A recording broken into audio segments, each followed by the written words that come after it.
இன்னைக்கு நம்ம நெய்ய பத்தின ஒரு விழிப்புணர்வு வீடியோ தாங்க பார்க்க போறோம். நம்ம எல்லாருமே வந்து ஒரு தாய் தான். சரிங்களா? அப்போ நம்ம என்ன செய்வோம், நம்ம வீட்ல உள்ள எல்லாருமே நல்லா இருக்கணும் அப்படின்னு சொல்லி நம்ம என்ன செய்வோம், நல்ல ஹெல்த்தியான ஒரு பொருள்லாம் போட்டு சமையல் பண்ணுவோம்.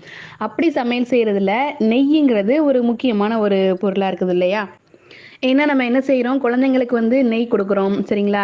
அப்ப அப்படி குடுக்கக்கூடிய நெய் வந்து சுத்தமான நெய்யா, தரமான நெய்யா அப்படிங்கிறத நம்ம பார்க்க மாட்டோங்க. பால்லேருந்து கிரீம் எடுத்து, அந்த கிரீம்லேருந்து என்ன செய்றாங்க, நெய் எடுக்குறாங்க. இந்த மாதிரி எடுக்கிறது வந்து எப்படின்னா, உடம்புக்கு வந்து ரொம்பவே கெடுதலான ஒரு விஷயமா இருக்கு. சரிங்களா? கடைகள்ல உள்ள நெய்ல இந்த மாரி பக்குவத்துல, இந்த மாரி மெத்தட்ல தான் என்ன செய்றாங்க, நெய் எடுக்குறாங்க.